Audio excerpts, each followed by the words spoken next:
Hello again. This is Melvyn Westreich reading from his novel, Murder in the Kollel.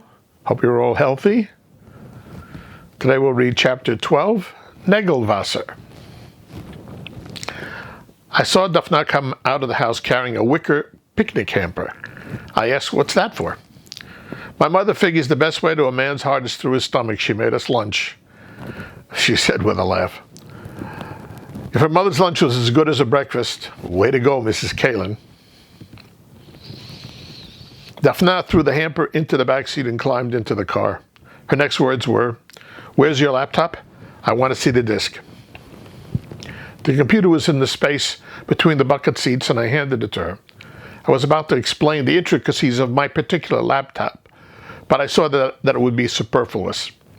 Daphna knew her way around computers. She was flipping through images before we made the first turn. Once again, she was giving the images only a superficial study. Not good. She needs to get the ground rules of investigating straight in her mind. "Daphna," I began. "Not now," she snapped back.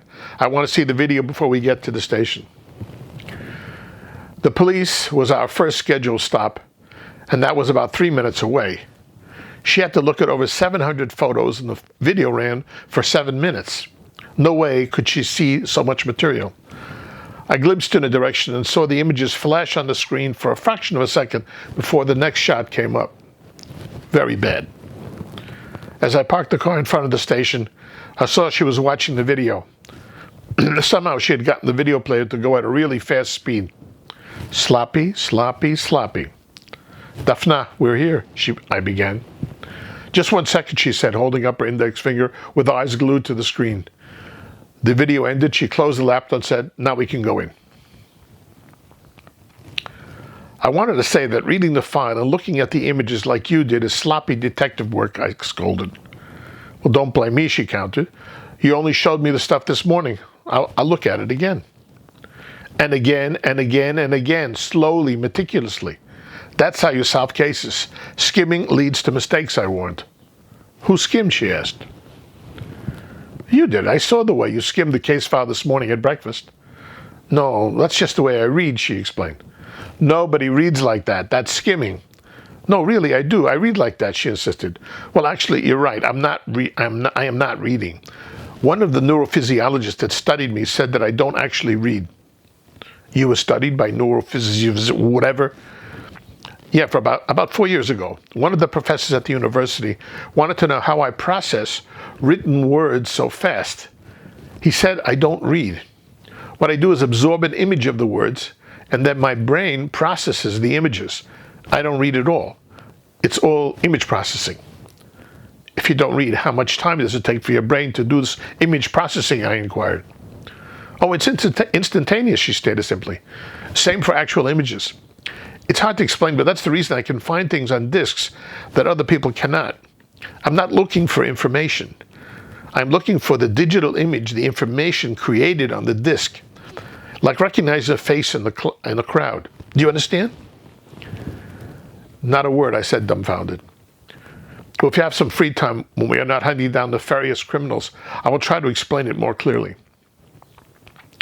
"Do you remember any of the stuff you see from the images?" I asked. "Oh, all of it," she said.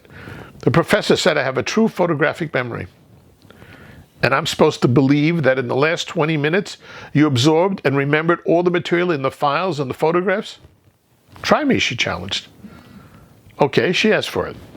Game is on. Last night I studied the file backwards and forwards for over 5 hours. It was only late in the night that I discovered the puzzle. No way could she have noticed the problem. It required careful scrutiny of the file, comparing the notes of the investigating officers, detectives, and the CSI. Then it had to be checked with the photographs and the coroner's reports. She could not have processed so much material in so short a period of time. And even if she did, she does not have the investigatory experience. Time to show off. "Did you notice anything unusual in the case file that might indicate that this was not a suicide?" I said with a smirk. "Actually, yes," she said. "Why wasn't there any pee on the floor under the body? After all, if he was..." Yeah, very good. You caught that. Not bad," I said dismissingly. Holy cow, she picked up on that. The lady does have a photographic memory. I am thoroughly impressed. Also, one more thing, she continued. If he was planning to kill himself, why did he put Negelwasser under his bed? After all, he was not going to use it. That hit me like a bomb. The Negelwasser. How could I be so stupid as to miss that?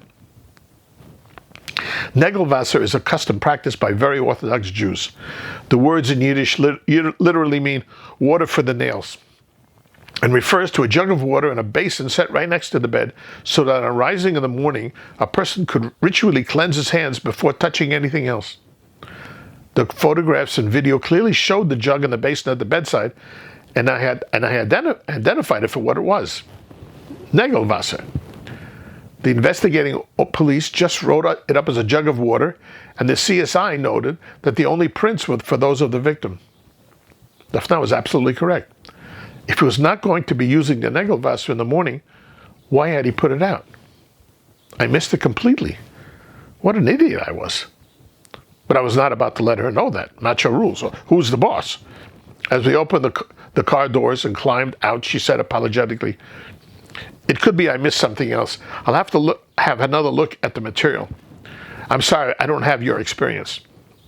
"Don't feel bad. You're new at this. You cannot be expected to hit a home run the very first time at bat," I said, trying to hide my own embarrassment. "But keep up the good work. Let's get into the station."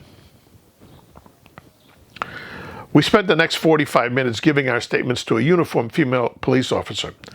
She scrutinized the incident sheet of the attempted robbery outside Pinball Pete's and told us that the kid was now hospitalized in the urology department at the University Hospital for blunt trauma to the testicles. He was also in full-blown withdrawal and was getting treated for that as well. The punk had made a big mistake by using a gun in an attempted robbery because Michigan has a compulsory 3-year tag-on sentence for anyone using a firearm in a crime. He was going to do hard time.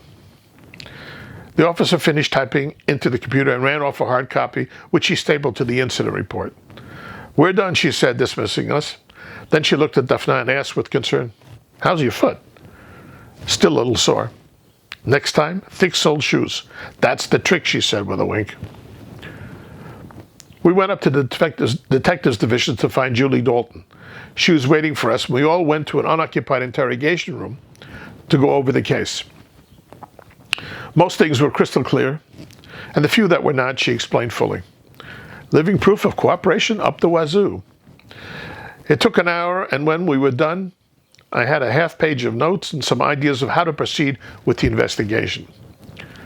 At Dafna's prompting, I mentioned to Dalton the two unusual findings from the case file. That there was no water under the body where it should have been, and that there was water in the jug where it should not have been. It took a while for her to grasp what Negelwasser was all about, but she pointed out that these discrepancies did not prove in any way that this was not a suicide. She explained away our findings by saying sometimes there ain't a whole lot of urine. Like maybe he peed before killing himself, and that means no puddle. And also maybe he decided to kill himself after he put out his Negelwasser. Show me a motive or a suspect and we'll check further. Until then, we are still calling this a suicide. End of chapter 12. Tomorrow we'll do chapter 13.